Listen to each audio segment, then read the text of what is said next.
Listo. Bueno, muy bien. Bueno, buenas noches a todos. Bienvenidos a la segunda parte de este webinar que se llama Esposos y Socios. Eh, no voy a darle mucho preámbulo al tema, simplemente voy a arrancar con esta segunda parte y voy a empezar con un tema que fue una de las preguntas al final que creo que no me sentí muy cómodo en la explicación que di. Creo que me quedé un poco corto. Una persona me pregunta, ¿de dónde sale aquello del 70-20-10? Y la verdad es que quiero empezar desde ese punto porque sin lugar a dudas el primer tema que vamos a abarcar es el del ahorro. Vean, este tema del 70-20-10 surge de lo siguiente. En términos económicos, el ahorro es absolutamente virtuoso. Es el primer paso hacia la riqueza. Pasas del ahorro a la inversión y de la inversión pues a la generación de riqueza. Las recomendaciones teóricas nos dicen que una persona debe ahorrar por lo menos el 10% de su ingreso mensual o de su ingreso periódico. Generalmente en Colombia, pues lo medimos en ingreso mensual. Eh, ahora bien, eh, la parte difícil de todo esto es llegar y decir lo siguiente, es el ingreso es de 100 y el ingreso no es muy común que varíe en el tiempo, excepto para los independientes cuyos ingresos sí son altamente variables, pero para quienes están acostumbrados a tener unos ingresos relativamente estables, pues eso no varía en el tiempo. Lo que hay que hacer es que la ecuación entre el ingreso y lo que sale, pues de una suma al menos de cero. Si ya partimos de que estamos entregando el 10% de cada 100, 10 pesos para el ahorro, pues me quedan 90 para no desequilibrar la ecuación. Y de esos 90, quiero referirme ahora puntualmente al tema de las deudas. Por mi experiencia, me he dado cuenta que las personas cuando el porcentaje de su ingreso mensual que dedican a las deudas excede al 20, inclusive se va acercando al 30%, se están sintiendo altamente incómodos. Por supuesto, cuando llegan a 40 y 50%, realmente la cosa se puede ir tornando inclusive angustiosa. Entonces, si tenemos que el 10%, con eso empezamos el círculo virtuoso del ahorro. Máximo le asignamos el 20% a las deudas, para vivir no nos queda más que el 70%. Esa es la razón de ser.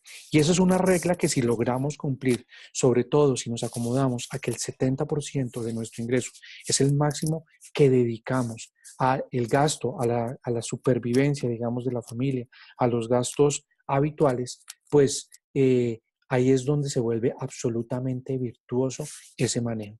Entonces sí, arrancamos con 10% para el ahorro como mínimo, máximo 70% de mi ingreso para vivir y máximo un 20% de mi ingreso para deudas.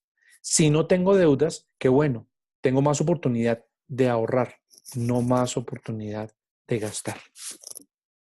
Y entonces empecemos con el concepto de ahorrar. Y esta vez quiero empezar con una pregunta y con la participación de todos ustedes. La pregunta es, en nuestras vacaciones grandes las planeamos así. A ver cuál es la opción que ustedes me van a ayudar a escoger. Entonces voy a lanzar la pregunta. A ver, la pregunta número 3 de este webinar y se los presento. Aquí está para que ustedes la lean y vayan empezando la votación. Nuestras vacaciones grandes las planeamos así. Posibles respuestas. 1. Solo salimos cuando tenemos el dinero disponible. 2. Ahorramos mensualmente con ese objetivo en mente. 3. Terminamos pagando casi todo el viaje con deudas. 4. Ahorramos una parte y otra parte tomamos deudas. Entre más honestas sus respuestas, mucho más enriquecedor el tema. Entonces, los invito a que voten, por favor.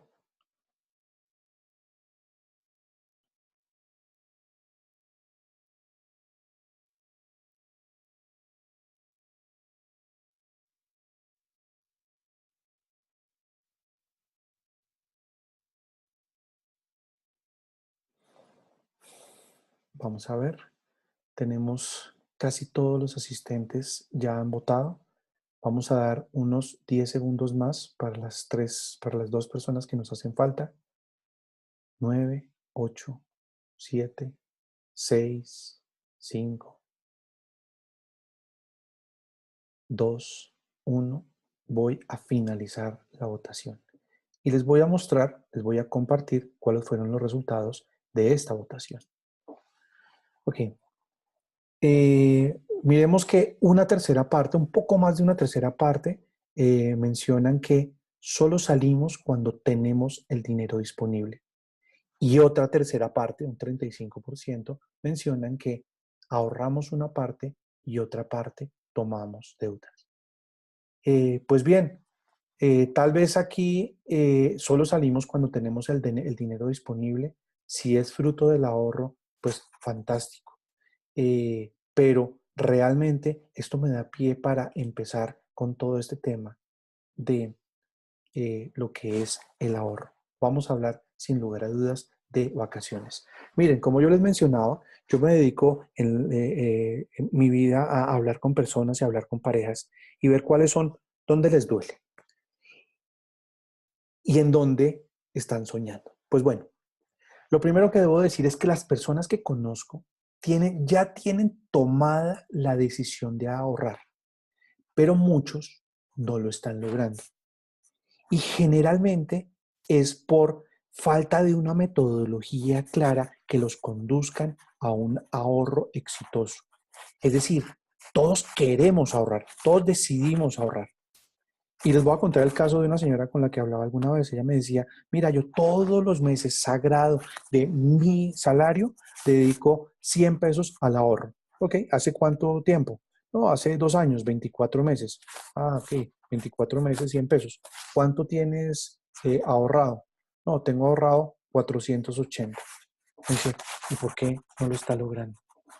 Más adelante les voy a contar por qué esa persona no lo estaba logrando.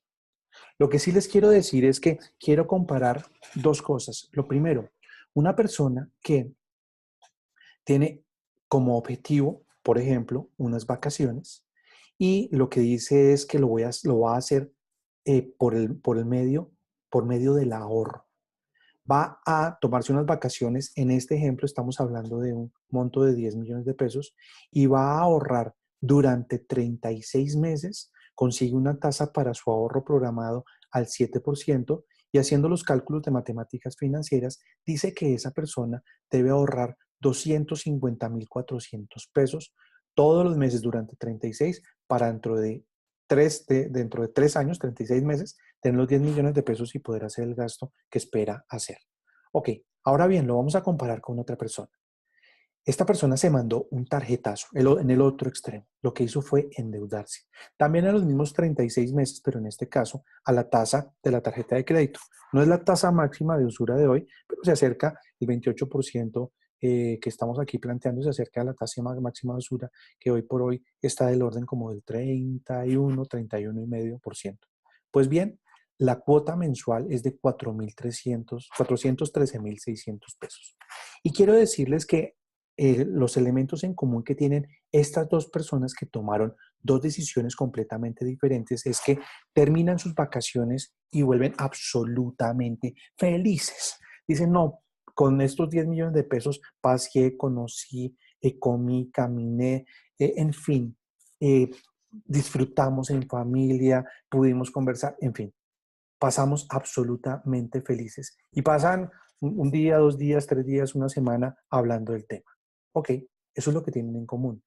Lo que tienen de diferente es que aquella persona que se mandó su tarjetazo, llamémoslo así, quien se endeudó para cumplir su sueño, al mes siguiente llega y dice, uy, 413.600 pesos.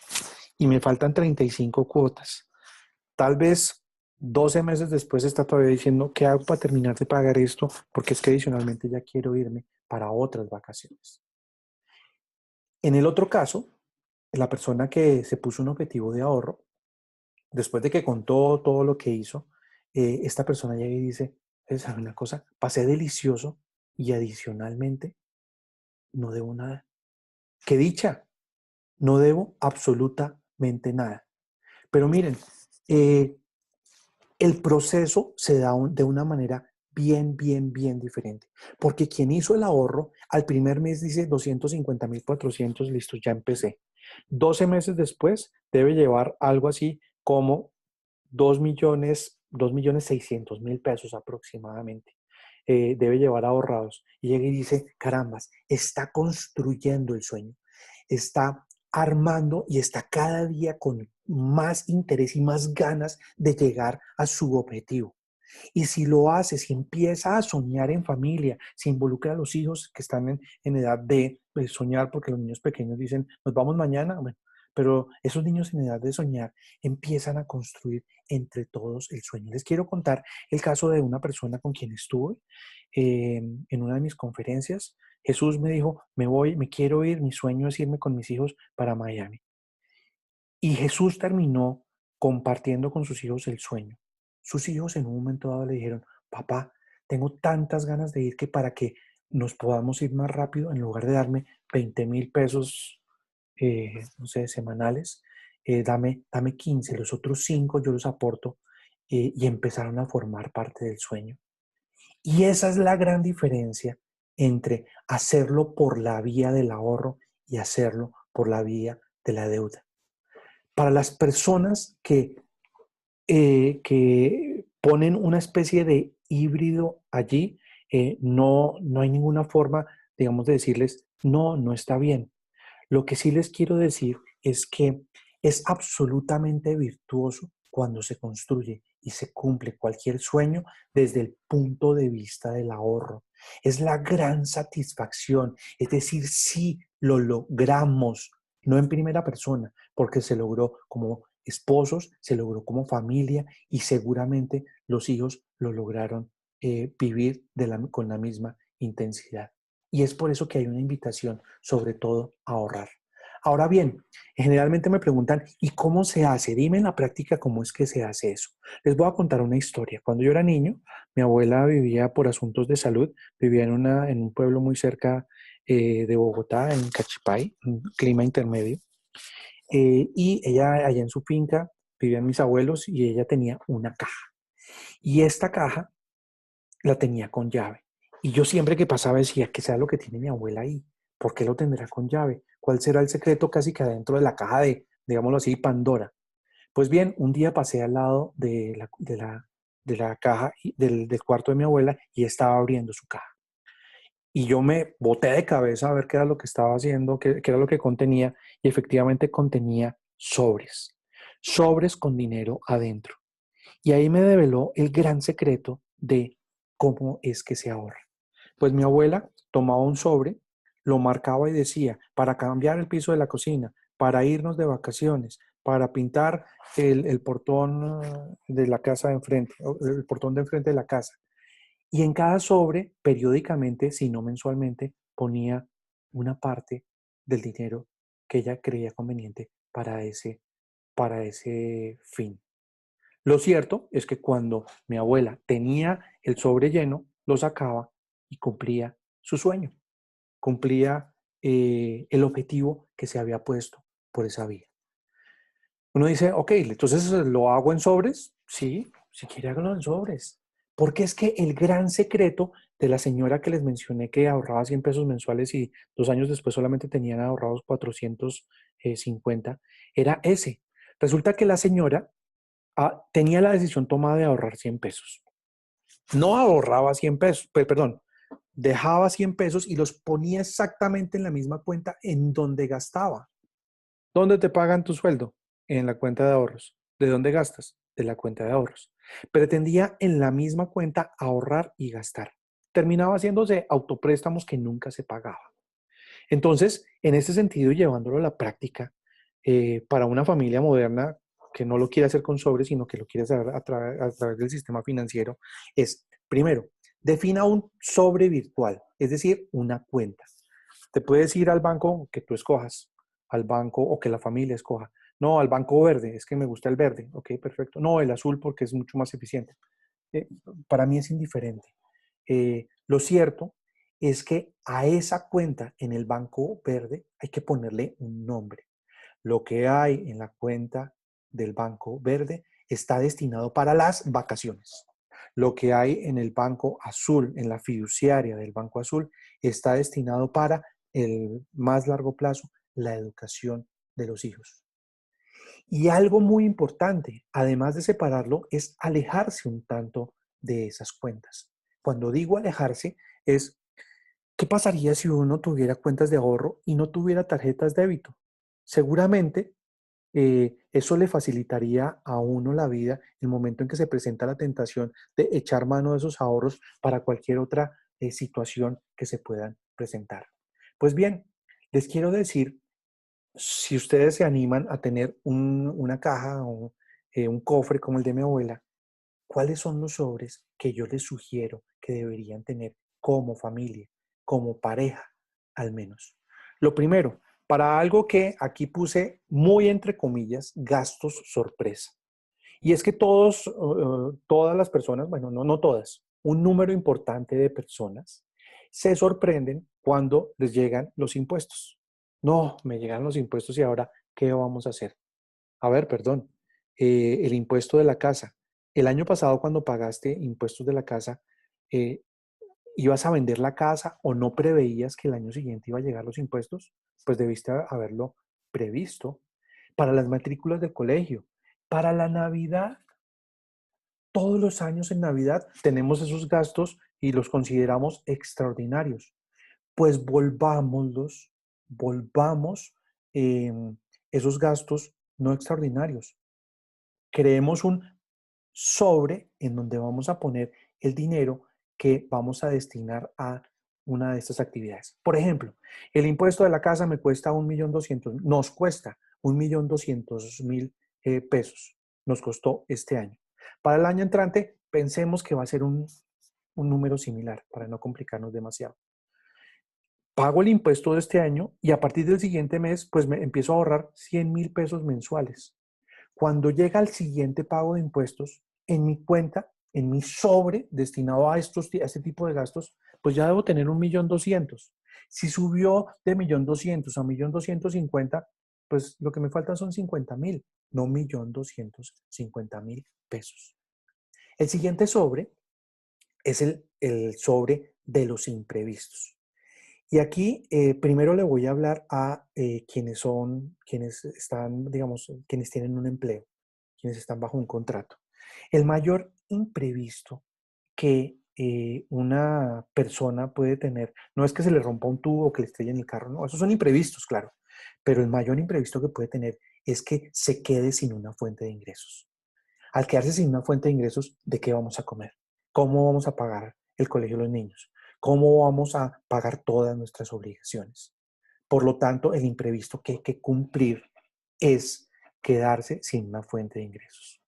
Lo que dice, digamos, lo va a fijar como si fuera una regla, es que una persona debería guardar, un empleado debería guardar por lo menos el equivalente a 6 meses de su salario para su fondo de imprevistos. En números claros, si me gano 5 millones de pesos, debería tener guardado por lo menos 30 millones de pesos para la situación de imprevistos, en donde el imprevisto mayor siempre viene siendo quedarme sin empleo, quedarme sin una fuente de ingresos. De tal manera que si se quedó sin el trabajo, pues eh, puede echar mano y sobrevivir de ello. ¿De dónde sale esa cifra de 6 meses, de los 6 veces el salario mensual o el ingreso mensual? Sale de lo siguiente: una persona que es dejada cesante en Colombia se demora en promedio 6 meses en conseguir un trabajo similar al que tenía, que sea de su agrado. Cuando una persona no tiene fondo de imprevistos, no tiene de qué echar mano, puede llegar a cometer la ligereza de tomar el primer puesto que le entreguen, el primer puesto que consiga, diciendo, no, yo después me consigo un puesto mejor, pero por ahora necesito comer. Y resulta que pasan los meses, a veces pasan los años y la persona no logra salir de ese puesto que consiguió provisionalmente y la calidad de vida se va deteriorando. Ahora bien, ahora le voy a hablar a quienes son independientes. Hay personas que son independientes y sus ingresos realmente fluctúan de una manera importante. Hay meses en que tienen unos ingresos importantes, hay meses en que no tienen ningún ingreso. Pues bien, su fondo de imprevistos debería corresponder dentro del ciclo de su propio negocio al número de meses máximo que la persona ha visto que puede quedarse sin ningún ingreso. Es decir, en la medida en que hay ingresos, se guarda para los meses en los cuales no hay ingresos. Y ahí se arranca al revés. Si mis gastos fijos de supervivencia al mes son 8 millones de pesos, pues ¿cómo hago para mantener un fondo de imprevistos que equivalga a 48 millones de pesos? Porque quien es independiente, lo primero que tiene que hacer no es recibir el dinero y después ver cómo se lo gasta, sino tener ya la base de gastos muy claro y salir todos los meses de cacería a conseguir ese número básico que es el que necesita cubrir como inicial. El siguiente sobre es el de los sueños y de la inversión. Eh, y aquí lo que quiero decir es lo siguiente, eh, menciono inversión porque inversión es un siguiente paso a ahorrar. Ahorrar es netamente pasivo, es acumular, es guardar, es ser cuidadoso, es ser cauteloso. Las mujeres son más dadas a ahorrar para cumplir los sueños. Los hombres son más dados a invertir y a ganar mucho en la inversión.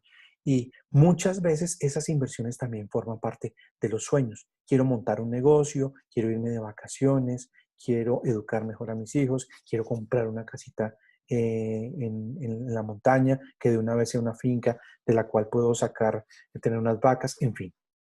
Hay que también tener un sobre o un fondo destinado a ello. Y el último es el sobre de la independencia. Ya habíamos definido la vez pasada poner como objetivo obtener la libertad financiera, la independencia, no depender de nadie, no depender ni siquiera ni del propio negocio ni del puesto de trabajo que tengo hoy, sino que mis ingresos por las inversiones y por los rendimientos de mis ahorros me den por lo menos para cubrir mis ingresos básicos. A ver que alguien me está chateando. El sonido está muy entrecortado. Alguien me dice que el sonido está muy entrecortado, Luisa Grisales. Mi sugerencia es la siguiente. Si estás conectada por Wi-Fi, la mejor forma de mejorar el sonido es pasarte a una conexión por cable. Esa es la mejor recomendación que te puedo dar. Ok. Sigamos entonces. El sobre de la independencia. El objetivo nuevamente es alcanzar la libertad financiera. Ok, sigamos con este video. Hallo Papa, ich wollte nur kurz anrufen und dir Bescheid geben. Wir werden Weihnachten dieses Jahr wieder nicht schaffen. Wir versuchen es nächstes Jahr und dann klappt das ganz bestimmt. Fröhliche Weihnachten, Papa. Bis bald.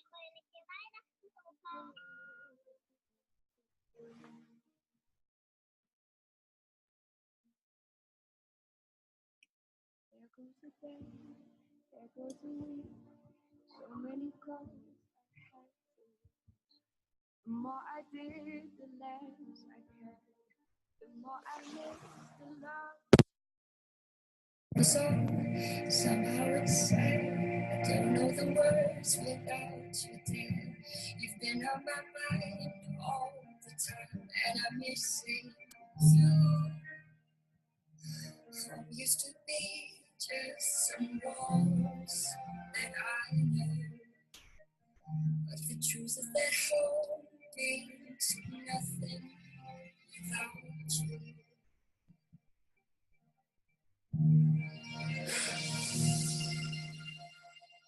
Wie hätte ich euch denn sonst alle zusammenbringen sollen?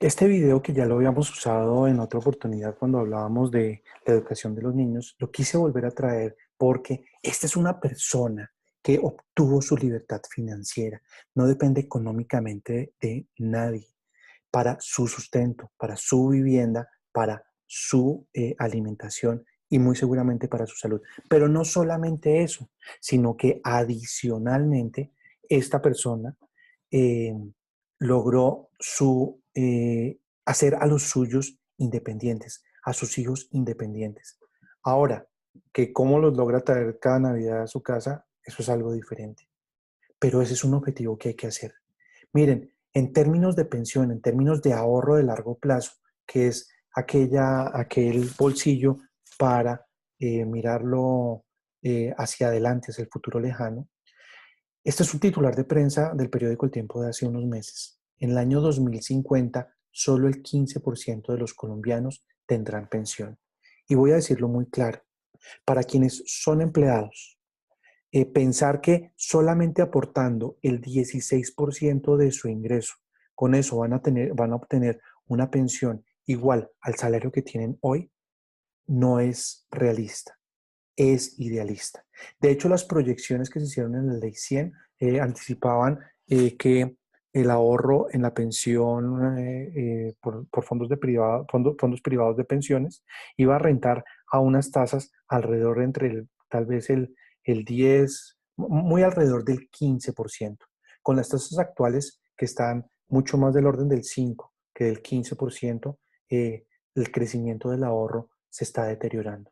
Y por lo tanto, la forma de alcanzar una pensión digna y ojalá una independencia económica en la vejez es por la vía de el ahorro en pensión voluntaria.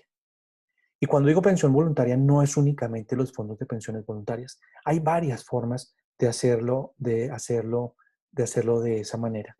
Pregunta Rafael Gamboa, ¿y qué pasa con el régimen de prima media? El régimen de prima media no es excluyente de que las personas puedan hacer ahorros a pensión voluntaria. Si yo soy un aportante regular a Colpensiones, no quiere decir que no puede ir a un fondo de pensiones privado y aportar a la pensión voluntaria. Cualquiera de los fondos de pensiones. De cualquier manera se puede hacer. Ahora bien, quiero mencionar aquí lo siguiente. Existe la paradoja del ahorro y cuando hablo de la paradoja del ahorro es que muchas personas llegan y dicen, a ver, un segundo, pero es que yo no sé si vaya a llegar a viejo.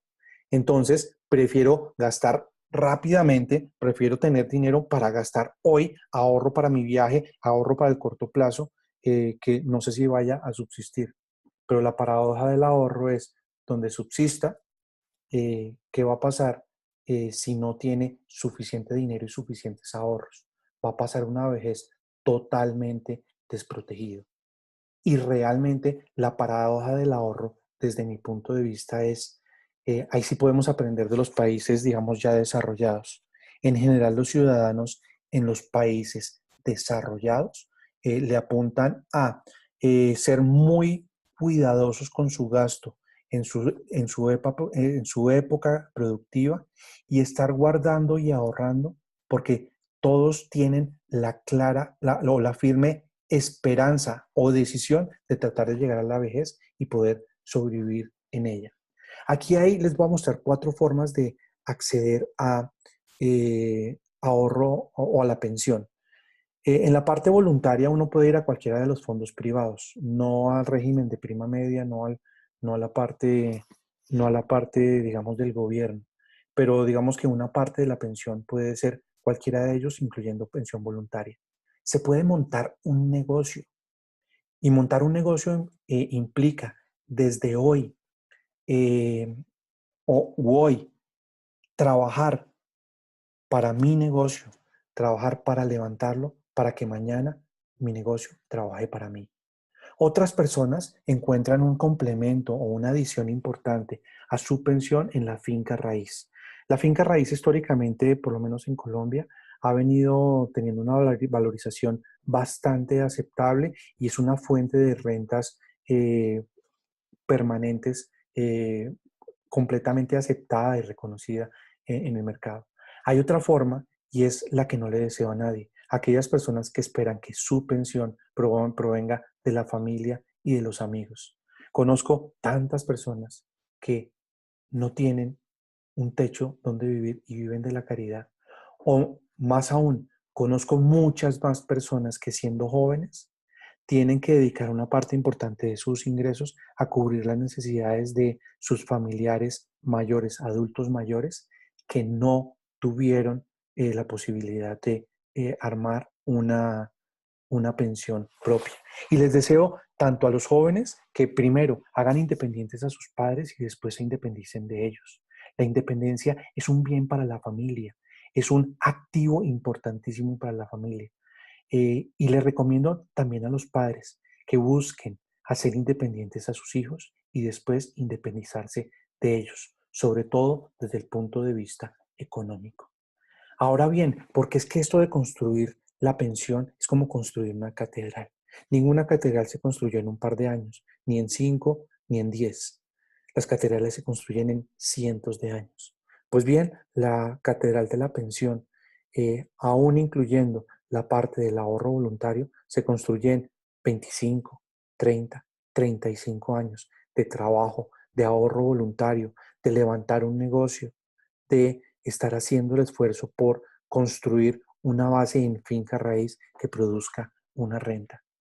Y al frente lo que le deseo a cada persona es que termine de construir su ahorro, termine de construir su catedral y un día se paren al frente de ellos y diga, sí, lo logré, lo logramos, no tengo que depender de nadie, tengo que engañar a mis hijos para traerlos aquí para que compartan conmigo la Navidad, pero no engañarlos y traerlos para que le paguen las cuentas, para que le paguen la salud, para que les den de comer.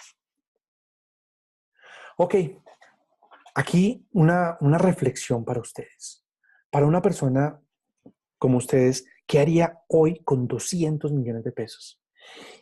Y muchas veces las respuestas que leo en la cara de las personas o que me las dicen es, no, yo cambiaría de carro, uy, no, yo mejoraría el apartamento, no, yo con eso llevaría, completaría el estudio de mi hijo, en fin. Eh, lo que le quiero decir aquí es, para una persona que tiene 70 o 75 años de edad y que puede sobrevivir con 5 millones de pesos, 200 millones de pesos equivale a 40 meses más de poder sobrevivir. Y 75 años de edad puede ser el momento en que para quienes no están en el régimen de prima media, puede que se le estén acabando sus ahorros. Pues bien, para conseguir 200 millones de pesos, la cuenta es, si empieza a ahorrar 400 mil pesos, el 10% de los 4 millones de pesos con los que puede sobrevivir una persona. El día de hoy, a valor presente, 400 mil pesos mensuales durante 30 años, va a tener 200 millones de pesos. Y va a tener, vuelvo y lo traduzco, posiblemente entre 40 y 45 meses más de sustento. Y créanme, cuando uno tiene 75 años, 40 o 48 meses más marcan una diferencia importantísima con relación a la supervivencia. Muy bien, ahora pasemos al tema de las deudas. Y en el tema de las deudas, nuevamente una pregunta para el público. La pregunta es esta. Si tu opción, ojo, esta es la opción que tiene digamos, que es la limitante de la pregunta. Si tu opción hoy fuera pagar la educación universitaria de tu hijo con crédito, ¿qué plazo máximo preferirías en este caso? Voy a buscar aquí espérame. Aquí, déjame, aquí ya, votación.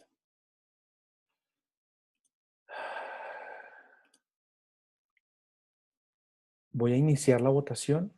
Si tu opción fuera pagar la educación universitaria de tu hijo con crédito, ¿qué plazo máximo preferirías? Opción 1, 6 meses. 2, 3 años. 3, 5 años. 4, 10 años. 5, 20 años. Vamos a ver qué nos dice.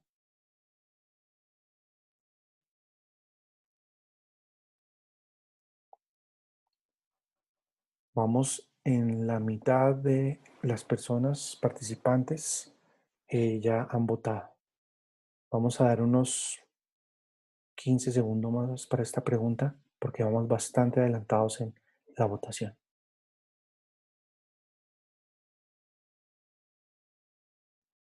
Ok, ya estamos llegando al final, estamos por cerrar en 4, 3, 2, 1 y 0. Finalizar votación. Sandra levantó la mano y te agradecería, Sandra, si pudieras poner en el chat tu pregunta, por favor. Ok, compartir los resultados. La mayoría de las personas preferirían 5 años y estoy seguro que tienen una muy buena razón. Ok, les voy a decir, en los Estados Unidos, las personas tienden a endeudarse para educación al más largo plazo posible. ¿Por qué? Porque se están endeudando para una inversión y lo que hacen es que entre más largo plazo se endeuden, más bajas son las cuotas que tienen que pagar. Pero si son los padres los que se endeudan para la educación de su hijo, en un momento dado, cuando los hijos empiezan a tener su propio salario, a tener sus propios ingresos, los padres dicen, esta deuda es tuya. Y les dan la posibilidad de que la paguen en las cuotas que ellos quieren, en el número de cuotas que ellos lo quieran hacer. Ok, ¿por qué? Eh, ¿Por qué menciono esto? Para dar una introducción al tema de las deudas. Miren, los esclavos modernos, hoy por hoy, no tienen grilletes, tienen deudas. Y es que para muchas personas, las deudas son realmente aquello que más los afecta. Voy a empezar por mencionar 3 razones por las cuales sí endeudarse. Lo primero, para empezar un negocio. Si uno tiene un negocio y el negocio va a rentar de lo que cuesta una deuda, adelante. Eso es una buena idea. Endeúdate para eso. Hazlo. No lo dejes de hacer. No sigas esperando a que con tus ahorros finalmente vas a montar tu negocio. Puede que hoy sea el día, hoy se dio la oportunidad, apareció el mercado, apareció efectivamente la posibilidad de hacerlo. Todas las estrellas se alinearon. Ah, pero no tengo la plata. La deuda es algo, es una vía. Toda deuda que yo contraiga para generar un ingreso es una deuda buena. Esa es la primera deuda buena. El segundo elemento es contraer deudas para invertir también es una buena idea. Y en este caso tengo en mente sobre todo el tema de la educación. Invertir para educar un hijo es una gran deuda. Y si lo hacemos a largo plazo, tanto mejor. ¿Por qué? Porque lo que vamos a hacer es, sí, por muy largo plazo, efectivamente, vamos a pagar cuotas y bueno, sí, vamos a pagar intereses.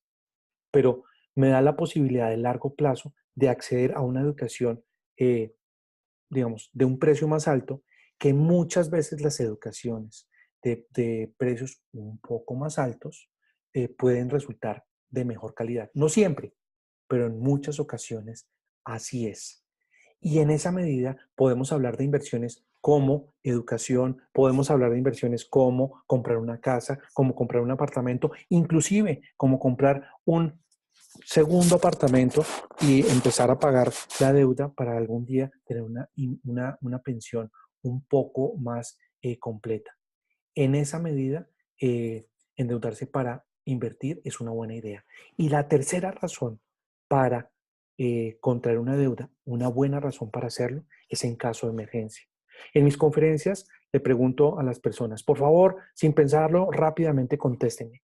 Levanten la mano a aquella persona que en los próximos 12 meses no va a tener ninguna emergencia. Como nadie levanta la mano, es bueno tener una posibilidad de endeudarse para cubrir emergencias.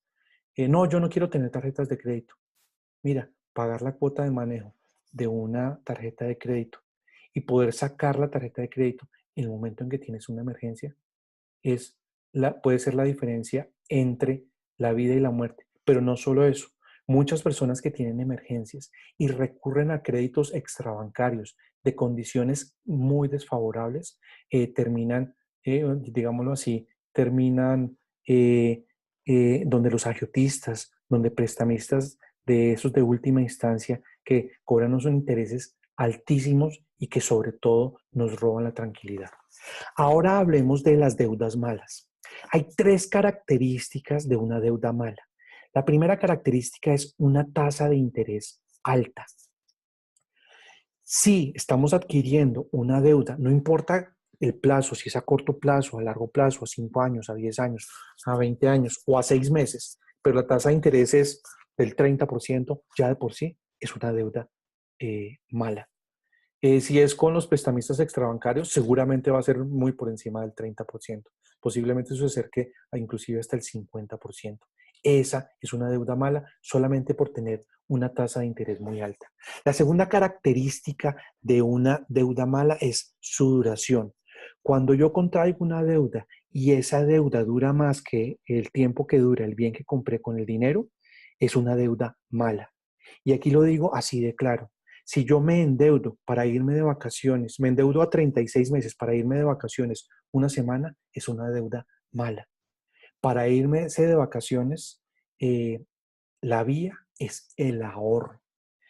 Y voy a complementar algo que dije o que pregunté o que mencioné en la pregunta que hice en la parte de ahorro. Para aquellas personas que dijeron una parte con los ahorros, otra parte con las deudas, les quiero hacer la recomendación. La parte que lo están haciendo con deudas están adquiriendo una deuda mala. Traten de buscar cubrir sus vacaciones principalmente con ahorro, con el ahorro programado. Y la tercera característica de una deuda mala es, ¿realmente el bien que estoy comprando lo necesito? Porque algunos señores dirán, ah, no, entonces eso quiere decir que si yo me compro un televisor para ver el mundial ahorita en junio, julio, pues como el televisor puede durar 10 años y la deuda solamente es a 36 meses, entonces pues eso es una deuda buena. No, ¿realmente lo necesito? ¿Realmente necesito un televisor nuevo? ¿Realmente necesito cambiar mi vestuario cada 2 o 3 meses? ¿Realmente necesito mantener un closet lleno, lleno, lleno de zapatos para las señoras? Si no lo necesito, estoy adquiriendo una deuda mala. Si tienes la posibilidad de llenar tu closet y todo lo estás haciendo con tus ahorros o con el 70% de tu gasto, pues fantástico, qué bueno. Me encanta que lo puedas hacer así, pero endeudarte para hacerlo no es recomendable. Carlos López pregunta, ¿esto aplica si el hijo ya va a entrar a la universidad ya con 17 o 18 años o para pensar en la universidad de ellos si tienen 3 u 8 años? Realmente creo que hace referencia al tema del endeudamiento y del endeudamiento de largo plazo. Yo creo que en cualquier caso, si uno está buscando una educación buena para sus hijos, adquirir un endeudamiento de largo plazo no es para nada mala idea. ¿Por qué? Porque la idea es liberar el flujo de caja. Ok, ahora bien, en el tema de las deudas, muchas personas me preguntan, ¿yo sí debo refinanciar las deudas? ¿Sí debo aumentar el plazo y bajar la tasa de interés? Pues les traje unos números. Y aquí el número es el siguiente, el ejemplo es el siguiente. Una persona toma un crédito de 20 millones de pesos a una tasa del 28% a un plazo de 12 meses. La cuota mensual para estas características del préstamo es 1.930.000 pesos. Y les quiero mostrar qué pasa si primero hago una reducción bajo la tasa. Si paso del 28 al 17%. Sí, efectivamente hay una reducción de 106.000 pesos en la cuota mensual. Es una reducción que porcentualmente puede ser no muy alta, pero que 106.000 pesos de todas maneras pesa. Ahora bien, miremos lo que pasa en el mismo caso. 20 millones a 28%, 12 meses la misma cuota. Eh, esa misma cuota, ¿qué pasa si aumento el plazo de 12 a 60 meses? Eh, la cuota se baja de 1.930.000 a 622.700 pesos. Y de aquí, fíjense que ustedes podrían, o se puede inferir lo siguiente. Si con el 1.930.000 estoy excediendo mi regla del 70-20-10, en el punto en donde máximo el 20% de mi ingreso mensual debería dedicarlo a deudas, en el momento en que aumento el plazo y bajo la cuota a 622.700, en ese momento puedo estar acogiéndome y puedo estar, digamos, quitándole presión a mi flujo de caja y pudiendo acercarme a cumplir 70, 20 y 10, inclusive con la posibilidad de ahorrar y pudiendo tener un poquito más de holgura en el manejo. Ahora bien, qué pasa si cambio las dos? Si bajo la tasa y aumento el plazo. Miren lo que pasa con la cuota mensual. Pasa de 1.930.000 a casi 500.000 pesos, casi una cuarta parte. Y allí, nuevamente, ¿qué es lo que está sucediendo? Que efectivamente se queda bastante más aliviado el flujo de caja. Pero miren, en Colombia hay una característica se la atribuye, nos la da la ley. La ley dice que una persona, cualquier persona, puede hacer un prepago de la deuda. ¿Eso qué quiere decir? Que si hoy una persona tiene una cuota de 497.000 pesos y decide todos los meses, decide y puede pagar 1.000.000, 1.500.000 o 1.930.000, lo puede hacer. Va a pagar mucho más rápido su deuda. Pero lo más importante para esa persona es que la persona que toma la decisión de bajar su cuota mensual, pero toma una segunda decisión en la medida de sus posibilidades, que es hacer abonos a capital, se vuelve el dueño de su deuda, no la deuda el dueño de él. La persona que paga 1.930.000 pesos de cuota es un poco más esclavo que la que paga 500.000. Y la persona que paga 500.000 es un poco más libre de decidir si aumenta su pago mensual para las deudas. Por lo tanto, desde mi punto de vista experto, considerar la posibilidad de aumentar el plazo y bajar tasa es ideal.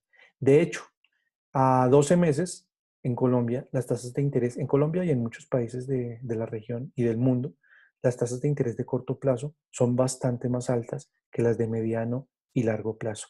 De hecho, a 10 años uno pudiera conseguir créditos con respaldo hipotecario hasta en el 8 o 9%. Entonces, es algo que hay que considerar para manejar el flujo de caja y tratar de ajustarse a aquello de el 20, del 70-20-10, que el 20% de mi ingreso lo pueda destinar al manejo de mis deudas. ¿Ok? Y es importante mencionar que en esto de las deudas es un negocio. Manejar deudas es un negocio. Si uno se sale a pedir plata prestada cuando está en el momento difícil o cuando ya tiene comprado el bien o cuando ya tiene la hecha la inversión, pues le va a tocar tomar la plata al plazo y a la tasa que le den. Es mejor salir a buscar con calma para hacer un buen negocio. Ahora bien, el tercer punto del día de hoy. ¿Y qué pasa si yo llegara a faltar? Porque lo único seguro que tenemos en nuestra vida es que un día nos vamos a morir. Pero no solamente hablemos de la muerte, hablemos también de incapacidades físicas, de situaciones traumáticas desde el punto de vista económico. ¿Qué pasa si yo llegara a faltar? Muy bien, aquí yo les voy a pasar una lista mañana por correo de todos los puntos que deban tener, que apuntan básicamente a lo siguiente, a aquellos temas de seguros, aquellos temas estrictamente financieros, y de estos, en este webinar, me voy a referir puntualmente a algunos de ellos, inclusive de la gestión documental. No se preocupen, mañana para todos estará este documento para que ustedes puedan tener una guía. Muy bien. Sobre la mayor preocupación de nosotros los padres con relación a que pudiéramos llegar a faltar es qué va a pasar con aquellas personas que se pueden quedar indefensas, que están en estado de indefensión porque dependen económicamente de nosotros. Y no solamente hablemos de los hijos, en algunos casos, y no pocos, sino tal vez en muchos casos, también hay padres o hermanos o familiares con alguna discapacidad que dependen de nosotros. ¿Qué va a pasar con ellos en caso de que lleguemos a faltar? Y por supuesto, ahí de lo que tenemos que hablar es de los seguros. Aquí quiero mencionar puntualmente sobre el tema de los seguros. ¿Cómo hacer una aproximación al cálculo de cuánto debe valer mi seguro? Ok. Eh, Pensemos en lo siguiente. Una persona, un hombre, una mujer, ahora las mujeres que están, digamos, en un papel económico protagónico en muchos hogares, eh, dicen, ok, ¿qué edad tienen mis hijos? Lo segundo, mi viudo o mi viuda, ¿qué tanta capacidad puede tener de ingresos? Si adicionalmente está pensando en sus padres, es, ok, ¿qué edad tienen mis padres? Y con base en esa información, ¿cómo puede uno calcular cuánto es el valor del seguro? Ok, con mi salario actual logro cubrir esos tres frentes, hijos, cónyuge y padres. Si yo llegara a faltar, ¿cuánto, cuánto tiempo le podría faltar a ellos para llegar a ser económicamente independientes? Si yo tengo un hijo de 20 años, es muy posible que esté entre 2 y 5 años para ser independiente. Por lo tanto, tengo que buscar la forma de cubrir, en caso de que yo falte, una suma equivalente a 2 o 5 años. Mi cónyuge trabaja. Entonces, como mi cónyuge trabaja, ok, con su capacidad de trabajo, ¿cuánto tiempo le puede llegar a tomar a esa persona que trabaja y que gana bien, pensemos que gana bien, cubrir pues el dinero que no le va a entrar por cuenta de que yo no estoy? Ah, que le quedó una pensión de invalidez o muerte. Ok, hay un faltante de todas maneras. ¿Cuánto tiempo le debe tomar? En el caso de los padres es, ok, ¿cuál es la esperanza de vida de una persona en Colombia? Solamente para hacer un cálculo intuitivo. Eh, y lo que uno debe llegar y decir es, ok, mi seguro debería equivaler a ese monto que le permite a esas personas que dependen de mí llegar a ser independientes. A mis hijos poder consolidar su profesión y empezar a producir su propio dinero. A mi pareja poder volverse productiva y a mis padres poder sobrevivir por el tiempo que les pueda llegar a faltar. Y eso quiere decir que la forma como se calcula el seguro es mi ingreso actual por las expectativas de número de meses o número de años los cuales yo necesito cubrir. Eso también quiere decir, que no me oigan las personas de seguros, que en la medida en que van creciendo mis hijos, que no tengo obligaciones, por ejemplo, para con mis padres, y que tengo una cónyuge con una actividad económica suficientemente solvente, pues puede ir disminuyendo el tamaño de mi monto asegurado. Con respecto a el tema de las propiedades. En el tema de las propiedades, que es el segundo tema puntual que quise tratar esta noche, es muy importante tener muy claro, muy sobre la mesa y muy al alcance de nuestro cónyuge y de nuestra familia qué es lo que tengo, en dónde lo tengo y cómo accedo a él. Eh, Muchas veces el tema de las propiedades es un asunto de discusión importante entre las parejas. Por ejemplo, en el tema de las capitulaciones, pues se vuelve eh, algo significativo. De hecho, alguna persona alguna vez me decía que cuando un cónyuge llevaba al otro a que firmara capitulaciones, pues eso hasta podía ser causal de nulidad de un matrimonio. ¿Por qué? Porque se destruyó el bien más importante, que se llama la confianza. No confío en ti, por eso te hago firmar de que lo es mío y lo tuyo es tuyo. Pues bien, para limitarnos a qué pasa en caso de que yo falte, generalmente la parte por donde más se dificulta es por el recaudo de las propiedades, porque los cónyuges llegan y dicen, lo mío es mío y aquí lo tengo. Y si yo llegara a faltar, pues, pues, ¿qué vamos a hacer? y se vuelve una complicación porque a veces tienen propiedades compartidas, entonces la propiedad compartida, la otra persona se queda con el bien que debería corresponder a la familia, en fin. Es súper importante no solamente hacer un listado detallado de las propiedades, de las inversiones, sino tenerlo a total disposición y al alcance de la otra persona. No, no quiero que sepa qué es lo que tengo. No importa, eso no quiere decir que no pueda encontrar fácilmente qué es lo que tengo. Esos son los dos elementos que quería resaltar. La lista puede tener fácilmente unos 30 ítems más, pero pues digamos, no tenemos suficiente tiempo para hablar de los 30. Ahora bien, siempre me han pedido deme una metodología exacta, un paso a paso, uno a uno, primero, segundo, tercero y cuarto. Pues bien, manos a la obra.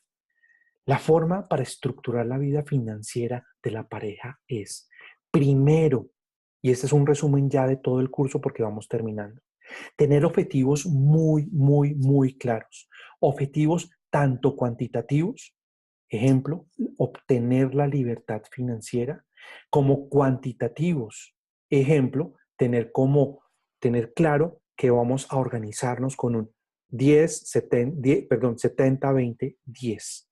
Primero, el ahorro. Entonces, tener objetivos claros. Luego de tener los objetivos muy claros y en pareja discutidos, lo segundo es reconciliarse con el dinero, tratarlo bien, ahorrarlo, cuidarlo, comunicarnos con la pareja y decir, vamos a ser muy cuidadosos con nuestro dinero porque esta empresa que se llama familia depende de nosotros dos y punto. Tenemos que hacer una reconciliación y una comunicación con el dinero y claro, con la pareja. Luego el tercer elemento es hacer un buen presupuesto, un presupuesto en conjunto. Podría hablar 3 horas de cómo construir un presupuesto. Y si alguna vez tengo la oportunidad, posiblemente podemos hacer ese curso, pero hacer un presupuesto en conjunto, detallando los gastos, tratando de que se acomoden sobre todo a ese 70-20-10, tratando de que el 20 también se cumpla y de que el 10 lo estemos logrando, delegando en quien mejor lo sepa hacer, tanto gastar como ahorrar, como cuidar los bienes. Luego de eso tenemos el cuarto punto, el cuarto elemento, que es organizar las deudas. Organizar las deudas es ponerlas en los plazos correctos, llevarlos a que quepan dentro de ese 20% del 70-20-10. Y eso puede inclusive llegar y decir, me quedo con deudas de baja tasa y un poco de más largo plazo y posiblemente no voy a querer deudas en tarjetas de crédito o de corto plazo y de tasas altas. Luego pasamos al punto número 5. El punto número 5 es construir el ahorro, construir los ahorros y sobre todo construir los sueños alrededor de esos ahorros. En los ahorros de el corto plazo para pagar los impuestos del año entrante, para construir los sueños y para la independencia económica en la vejez, para cuando seamos viejos. En el sexto punto tenemos la generación de riquezas, aprender a invertir y tomar decisiones en conjunto. En este webinar no hablamos absolutamente nada de inversión. Eh, claro, algunos temas se nos iban a quedar por fuera, pero hay que también ponerse de acuerdo en lo que es el tema de generar riqueza y de hacer las mejores inversiones posibles para la empresa que se llama familia. Y séptimo punto, y como séptimo punto tenemos el tema de los seguros. Es como lo único seguro es que nos vamos a morir, es qué puedo hacer yo por aquellos que dependen económicamente de mí en caso de que yo llegue a faltar. Los caminos son muchos, pero tú escoges. Y cuando digo tú, me estoy refiriendo a ti, señor de la casa, y a ti, señora de la casa. Tú escoges si quieres dialogar con tu marido. Tú escoges si quieres dialogar con tu esposa. Tú escoges si quieres tener una comunicación abierta. Tú escoges si quieres formar parte de una junta directiva de la empresa familia en donde los miembros son dos. Es tu decisión. Es una invitación a que ojalá lo puedas hacer. Y termino con esta frase que siempre acompaña mis webinars y mis conferencias. Nada es tan grande como para no intentarlo y nada es tan difícil como para no lograrlo.